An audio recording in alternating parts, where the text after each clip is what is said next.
Today, Democrats continue to grapple with these election results, and we are seeing a tradition that we always see after losing campaigns, although based on what I've seen, evidence past races, this one is more severe, and that's understandable. So there are recriminations, blame, stories being told. We'll get to some of that tonight. But there's also an immediate emphasis on resilience and a type of newfound resistance to Donald Trump that isn't just a version of the first term or a sequel of what Democrats did in that so-called resistance.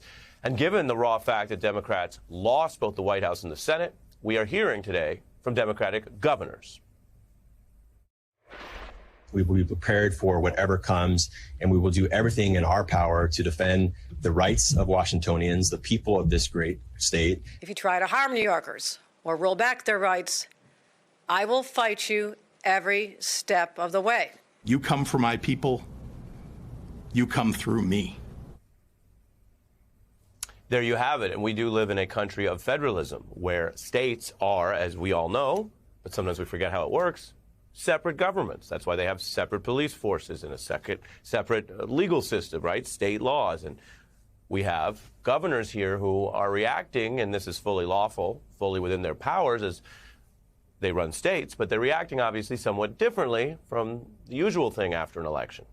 And part of the reasoning, we think, is just the raw math I mentioned. They know that their party, the Democratic Party, is being exited out of the White House and the Senate. So the governors are stepping up. Over in California, there will actually be a special legislative session to work on policies that will maintain California's priorities, according to the governor and the Democrats who rule that state, against the incoming federal administration. Some activist groups are organizing a march trying to set a tone that there is not just a rolling over of civic activism and activity, even if the election results were decisively against certain liberal causes. And that will be January 18th in Washington, right before Trump's inauguration. And they are putting the word out now early, hoping to bring out many thousands. Democrats also are looking at the lessons. There are many ways to address a loss, and this was a decisive loss. Not a Reagan-esque mandate, and we can talk about that, but a major loss. I think that's clear. And so one of the key points that people are looking at in the Democratic Party already is the 2004 loss to George W. Bush. The Times' Ezra Klein, who has been unsparing in facing the Democrats' problems this year, including how they held on with Biden for so long, is saying, quote, "In my lifetime until today, that was the most total rejection liberals experienced. By 2004, Americans knew who Bush was and what he had done. They chose him anyway." That's roughly what happened Tuesday night. But the silver lining, say some Democrats, is that while there was a lot of Republican bragging about the supposed mandate, Bush's second term was stalled on many of those big provisions. And you know the Obama era came after that. Here's what it sounded like in those second terms.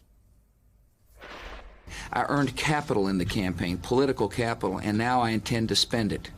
America has given us an unprecedented and powerful mandate. It's not unprecedented in the literal sense of the word. It was precedented. There are many precedents of people, president-elects, who've won elections at the margin of Trump. That's precedent, and at much larger margins. We are accustomed to how he may exaggerate, but it matters if people think this was a bigger win than it was, although don't mishear me, it was a decisive win. So why are we talking about 2004? Well, Democrats are reminding everyone, again, that near total low point, as the writer Ezra Klein put it, was just years away from the resurgence. In 2004, the new incoming head of the DNC after the Democrats lost was Howard Dean, and he said something that we've heard actually this week, that people with big ideas or progressive principles for America can't just wait on a savior every 4 years or only look to presidential politics. He talked about local activism, about funding it in a real way, and about competing even in places that the D.C. Democrats at the time had written off. It was called then a 50-state strategy. Democrats would go everywhere, even into deep red areas. That was controversial at the time, including by the D.C.-based sort of elite thinkers who said, well, you really got to go blue or purple. You got to keep an eye on the electoral map, yada, yada. The Washington Post at the time, we can remind you, said there was a big debate on that plan. Another outlet said that there were nasty whispers among party donors and activists who were just asking, what does Dean even mean by this, quote, crazy 50-state strategy? So that brings you all the way back to that time period and how it was considered debatable to even go out and organize on the ground. Of course, that's what the Republican pro-life movement has done. That's, by the way, what Trump did to sometimes mockery in the last year when he would go into these blue states. Is he really going to win New York or New Jersey? He didn't. But even though he didn't win those places, he improved his numbers considerably. Now, I'm not saying that Donald Trump ran a deliberate 50-state strategy. There's a lot of different sort of things that go on inside Donald Trump's campaign about where to put him and what he's doing. But it was a choice to do that very controversial closing rally inside Manhattan, a blue city that he did not win and did not expect to win. But he did improve his numbers in these other places, and Republicans are looking at that as a positive. Dean was urging Democrats to do that back before it was cool. And by the 2006 midterms, which was just 2 years later, the New York Times was writing about the vindication of that approach. Quote, Dean's 50-state love fest, his 50-state strategy helping Democrats win control of the House, the Senate, a majority of the governor's offices, and state legislatures across the nation. The 50-state strategy is important because we want to compete everywhere. There's no place that Democrats should fear to tread anywhere in America. Howard Dean was right in rebuilding our parties in 50 states. He did it. He wanted a 50-state strategy. Well, he didn't get all 50 states, but he got enough of them to take back the House, the Senate, and the presidency. The key point is that whole thing came out of a loss. And while most people don't, in sports and politics or most other endeavors, deliberately court a big loss, sometimes it is losses that force the reckoning, larger changes, the cliches like necessity is the mother of invention, all that stuff. And then it was that loss that the Democrats dealt Republicans that had Bush leaders like Karl Rove talking about what they had to learn from Dean. I hate to say it, but we need to copy what Howard Dean did, and that is make our ground game in all 50 states.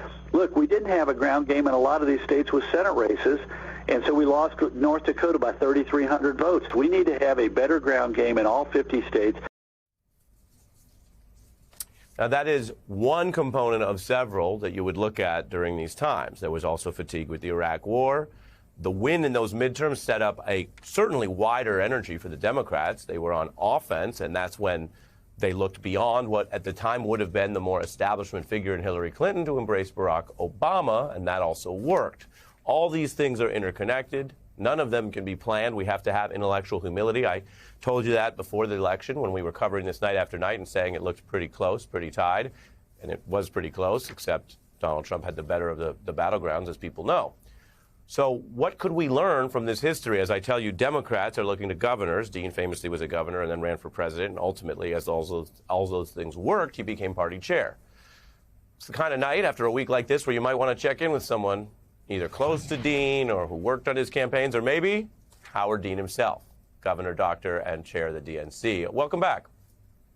Thanks for having me. We missed you. You remember all that?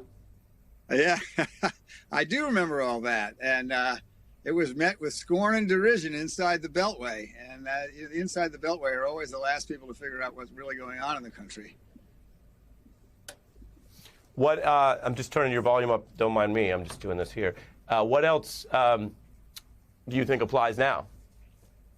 I actually think that the 50-state strategy has gone into some disrepair.